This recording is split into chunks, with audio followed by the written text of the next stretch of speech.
Hello, welcome to Cat in Japan. Thank you for clicking on my video. I'm so happy you're here, honestly. Thank you. When I started my channel, I wanted to do it from a mother's perspective of being in Japan, and I realized I haven't done it yet. So this video is about mothers. What is it like being a mother in Japan? And I made myself a top 10, so let's get started.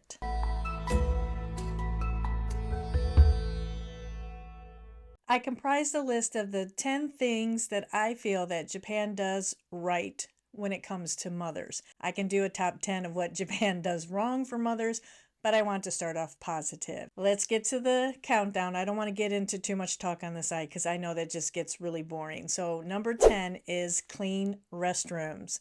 I know this may sound silly, but if you've never had to take a little one into a public restroom, then you really don't know what it's like. In Japan, the public restrooms are meticulous. They're spotless. Japan is a society where people think of other people. They're not really, oh gosh, I know it sounds bad, but I'm just going to say it. They're not self-centered. They don't always think of themselves. The way the Japanese think is if they leave a mess in the restroom and the next person has to come in and then they have to deal with a mess in the restroom. And that's not the way they've been taught since they were little kids. They are always taught you clean up your mess. And so public restrooms in Japan are very clean. I can count on one hand of the almost 19 years I've been here of how many restrooms I've been in that have been dirty. And to be honest, they're in highly touristy areas. So more than likely it wasn't the Japanese that left it messy. So what does this mean for a mom? It's great. You don't have to worry about having to clean off the seat before you sit down, or you have to clean off the changing table before you change your baby on it. And you know, with little kids, they're touching stuff all the time. And yes, you still got to worry about germs, but you don't have to worry about it a lot in a public restroom here because it's fairly clean. Now, not only are the restrooms very clean, they have a lot of conveniences for moms. Besides changing tables, many of the restrooms have these little toilet seats that you can put on top of the adult toilet seat so your little one can sit down without falling in, which is great. A lot of restrooms have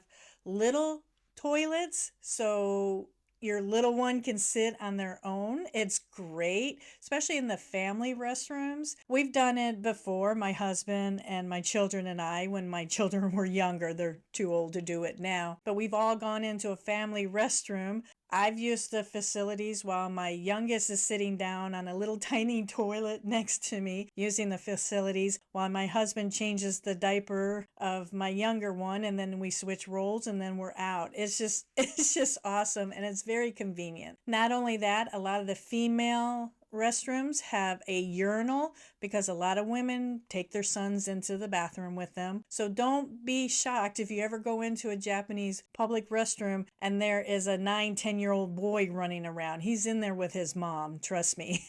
Also, in a lot of malls, which is great, they have these little restroom areas for kids.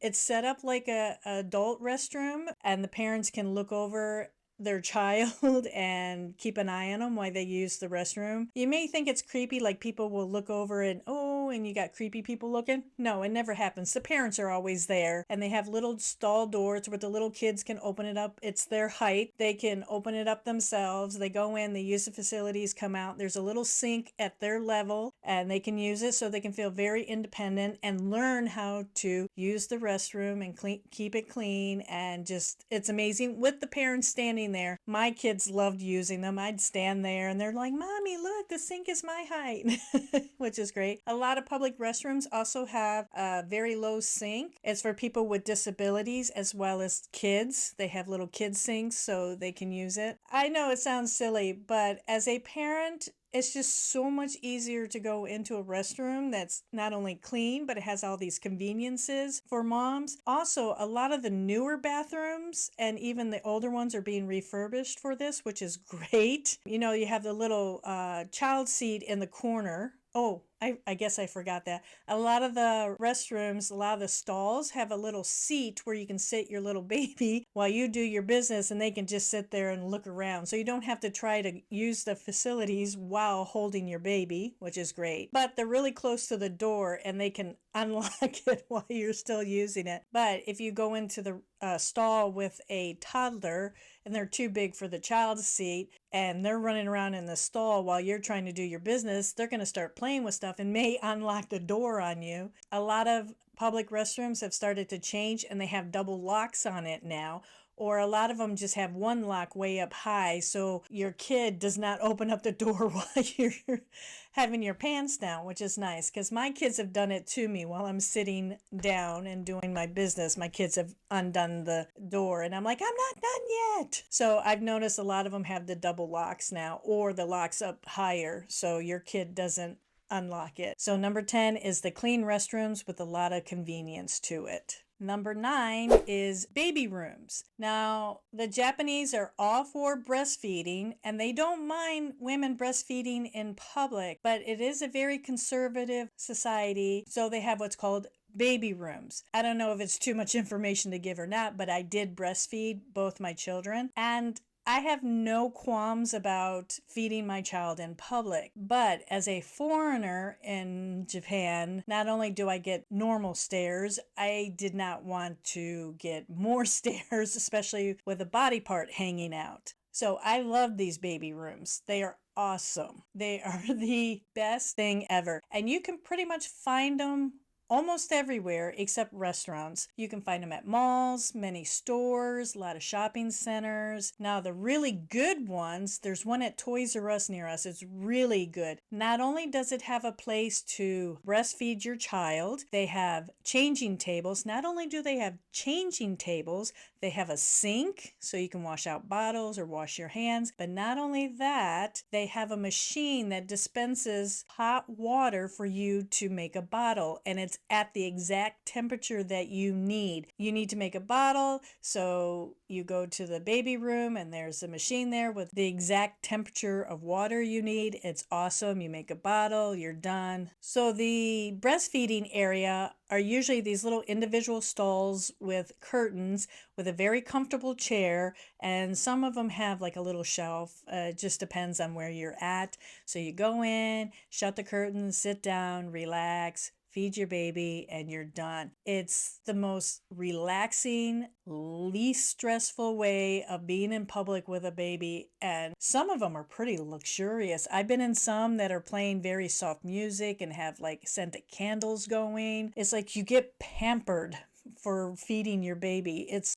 just awesome. So number 9, baby rooms. Best thing on the planet. Number 8, play areas. Now, these can range anywhere from like little tiny ones that you can find at like you're at a car dealership and you're buying a car and your baby needs to be entertained. They have like a little kids corner where kids can play and have toys and stuff, to like these huge ones like in the mall. Some are free, some you have to pay for. But pretty much anywhere you go in Japan, there is a play area for kids, and it's awesome. Where I live, we have a chain store called Apita. It's almost like a Walmart, and they always have a free play area, and sometimes they have these huge big blocks kids can play with, or they have other toys, trucks, balls, little slides, or it's just I can't get it out. It's just great. So like you're out shopping and you have a list you have to complete, but your kid is with you and they're getting fussy, or mommy, I don't want to do this. And if they're old enough to be left on their own, you just leave them in the play area, go off, get your stuff, you come back and the kid's ready to go. And I've done that quite a few times. My kids loved them.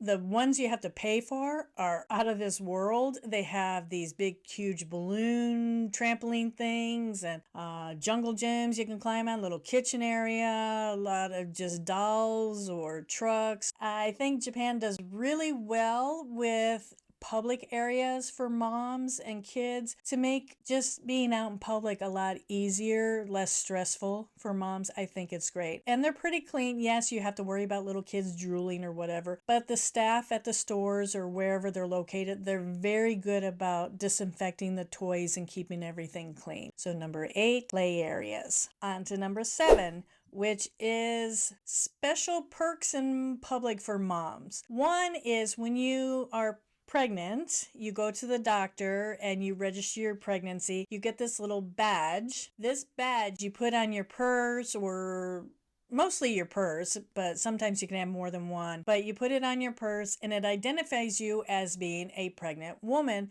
So people will not treat you differently, but be cautious about you.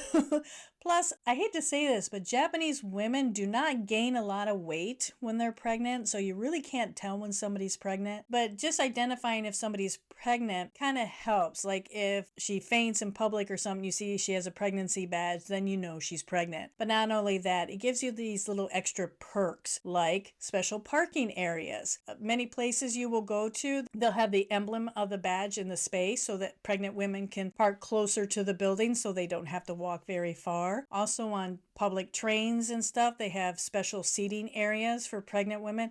And please, please don't sit in those areas on those trains. When I was pregnant in Tokyo, I had the hardest time trying to find a seat. Many a times I've gotten into arguments on the train like, can you please move? I'm pregnant. I'll show my little badge. And it was really hard to get a seat on the train. So please don't sit in those areas. Also, kind of goes with this, you get something called a mother's book. In English, it's called a mother's book. In Japanese, it's called... Now, this book tracks your pregnancy of all your checks, all your blood work, all your protein checks, your pee checks, because they have you pee in a cup every time you go. And not only that, it has the record of the birth of your child, the doctor's name, how much did the child weigh, you know, the height, all that kind of stuff. And then it keeps track of all your vaccinations. Now there's 2 kinds you can get, and it depends on what prefecture you're in, what your book will look like. This is the one I got when my oldest was born, and as you see, it's got everything written in here, every vaccine, every check. I got stuff in here. This is all the vaccines, extra information in here. When you go to the dentist, they check it in here. It's just so much. It's just, this is like the most precious thing you can ever have. And you get this when you become pregnant, and you can track your pregnancy, and the doctor tracks your pregnancy and everything. When your baby is born, then all the baby information goes in here. Do not lose this book. This is a very important book. Now, this is the Japanese version. Japanese version is usually smaller. They keep it small, so you usually carry it in a case like this. Now, some prefectures, or pretty much all prefectures, I guess, offer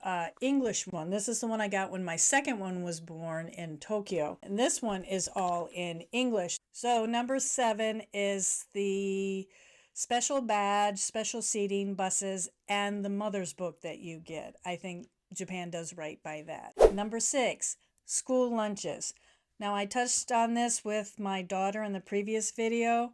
I'll link it somewhere. They have very healthy lunches here, like extremely healthy lunches. I've never seen anything frozen, nothing pre-packaged. Everything's made fresh. Now, it depends on the school. Some schools, they cook it within the school. Some schools, they get it delivered. A lot of the...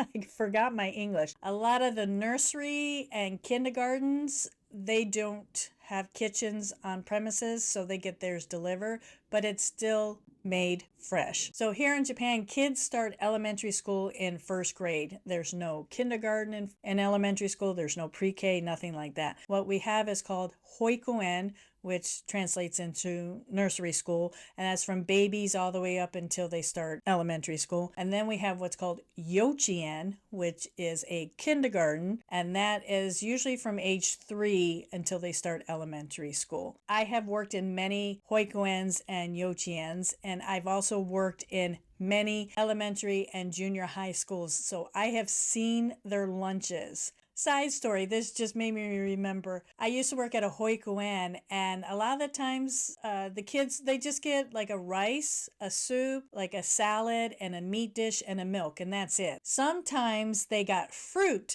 like as a dessert. They would get like oranges or peaches or apples. And when they got it, they were so excited. They're like, yay, we got apples today, or yay, we got oranges today. Well, that really got me. I was like, wow, these kids really love fruit. But the lunches are extremely healthy here. In places like my prefecture, a lot of the times they use ingredients from the local farmers. Also, they have nutritionists in the schools. Many times throughout the year, they will go to the classroom and educate the kids on a specific item that they're eating. I remember they used to do that at the Hoi Kuan, and the kids got so excited. The nutritionist would talk about where it came from, where is it grown mostly, what nutrients are in it, what part of the body it helps you with. They're really into nutrition here, and they're really into healthiness. So number 6, very healthy lunches. Number 5, health checks.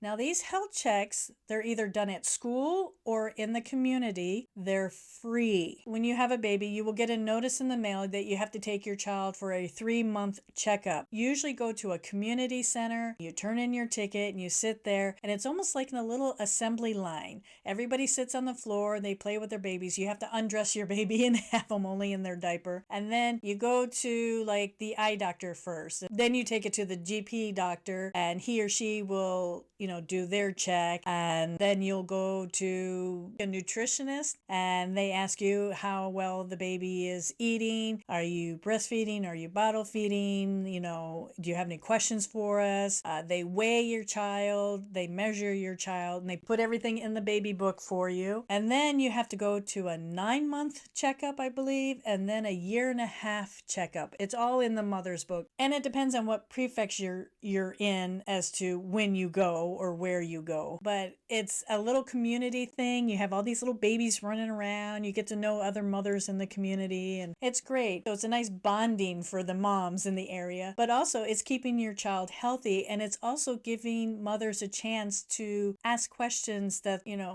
afraid to ask somebody else, or they just had on their mind, or they had any concerns and they're not sure if they should talk about or whatever. Because every time I go there, I'll sit down, they're like, do you have any concerns? Is your child eating okay? Are they playing okay? Are they grasping what they're supposed to grasp? And so you have a chance to really get the information that you need, especially for new moms. Most women here, they will go back to their hometown to have their baby and stay for about 2 months so their mom can help the first 2 months, but not everybody has that option. And so sometimes for new moms, it can be very overwhelming, and these little community checks really gives these moms a chance to ask the questions they really want to ask and get the information that they need. Now, not only do you have these community checks, you also have checks at school. They will have doctors come to the school and check your kids at school. And I'm sorry, I'm laughing because it cracks me up. At that time, you have to do this little pee test. You have to collect your child's pee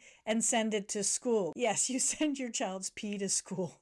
Every time that happens, we have a little cup in the bathroom, we collect the pee. I always put it in a little Ziploc bag just to be safe. They also have eye exams at school. They also have dental exams at school, as well as just regular checks. And if there's a problem with your child's also, sorry, I forgot. They have hearing checks at school. Every time they have a check at school, they send home papers like, we check this is normal, or this is concern, or, this is bad, you need to go see your regular doctor. Not only community health checks, but at school health checks. And they're very, very thorough. The Japanese are really into health here, and it really makes raising kids here a lot easier and a lot less stressful because it's taken care of through the school, taken through the community. It's just not on the mom's or the dad's shoulders to take care of, and I think it's great. So number 5, community and school health checks.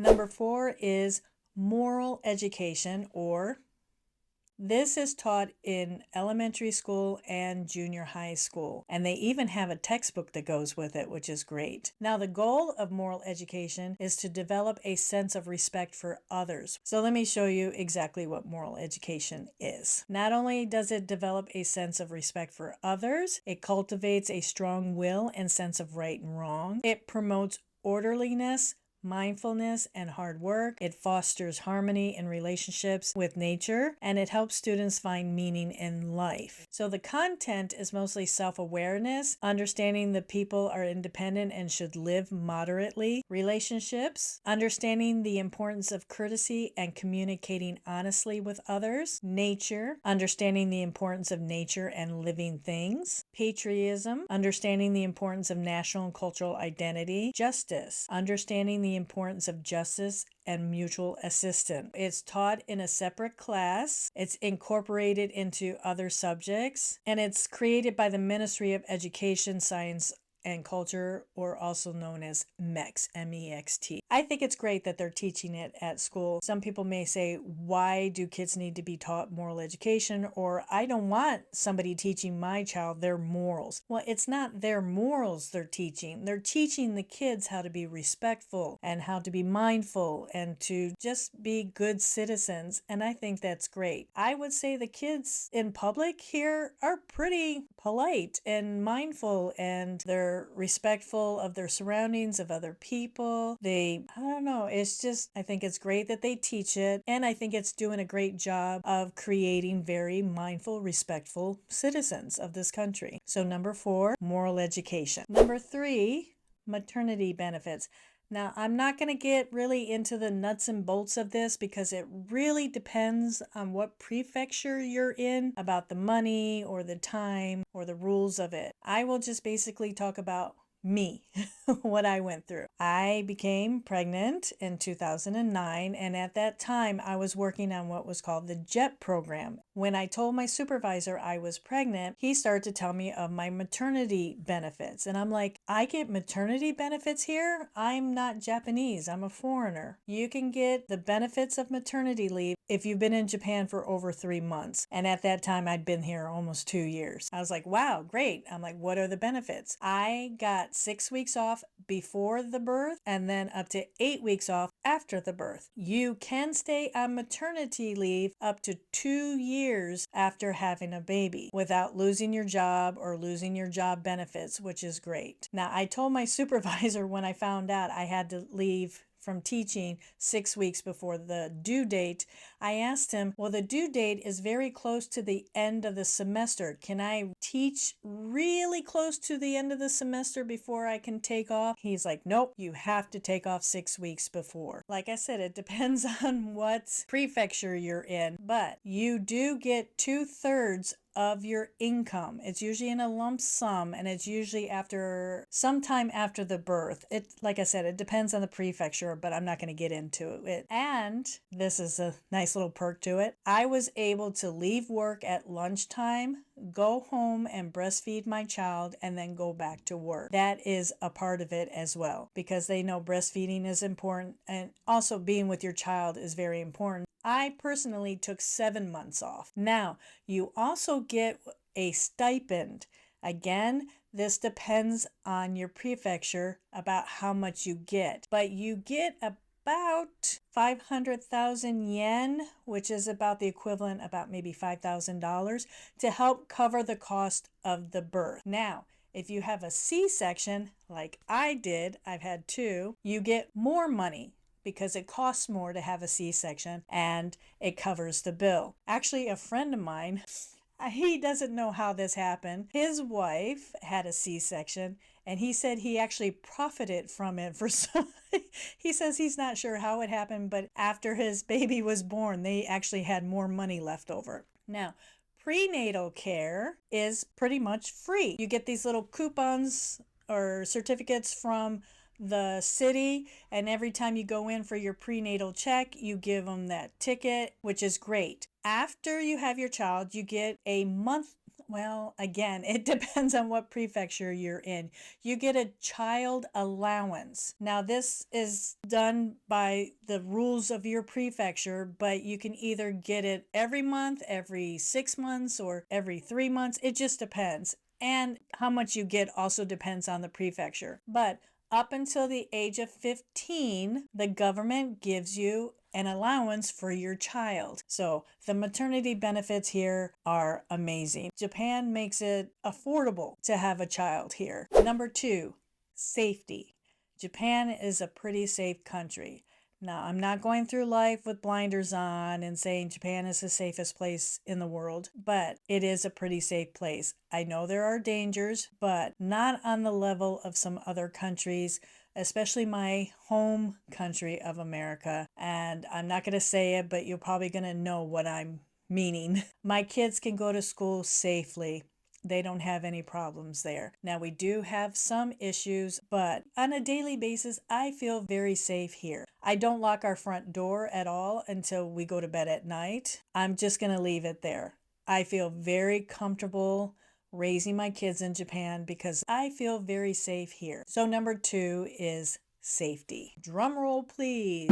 Number 1, national health care. This would be, I think, anybody's number 1 for raising a kid in a certain country if they have national health care. Now, again, I'm not going to get into the nitty gritty of it. How does it work? How do you pay into it? Blah, blah, blah. I'm not going to get into that. I'm just going to talk about how it helps me as a mom. For me, using national health care, it reduces my medical costs significantly. Recently, I've had problems with my back and my knee, and I've had to go see specialists and everything. From going from my GP all the way going to see a specialist and getting an MRI and getting x-rays and blood tests, and my total for all of that was $100.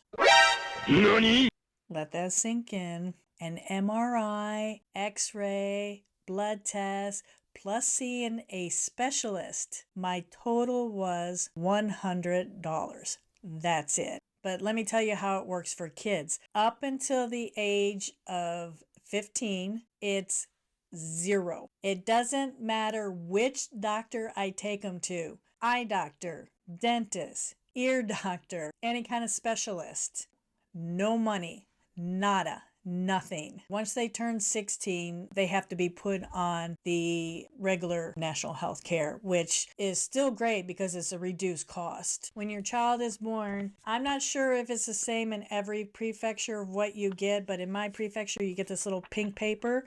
Don't lose it. It's got all this information on it. When you go to the doctor, you hand them your insurance card, the doctor's your account number card, and you hand them this pink form. And when you leave, your total is a big fat zero. This was a coincidence. Today I had to take my oldest to the allergist. So we went to the allergist, had a thorough exam, a breathing treatment, got medicine for 2 weeks.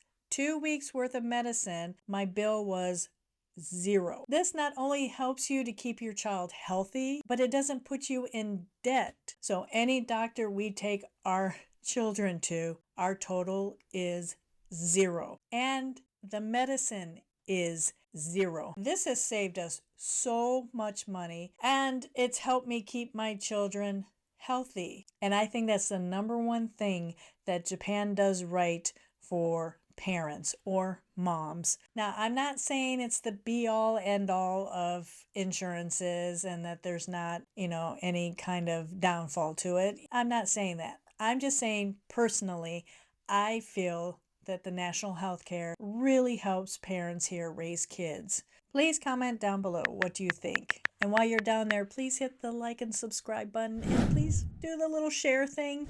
I would really appreciate it. I know I made it sound like it's the best thing in the world to raise your kids in Japan. And in a sense, in my opinion, yeah, it is. But there are downfalls, and there are some things that Japan does that makes mothers' lives miserable. Not really miserable, but it just makes it challenging. If you want to hear about that, let me know in the comments below. Until then, I'll see you in the next video.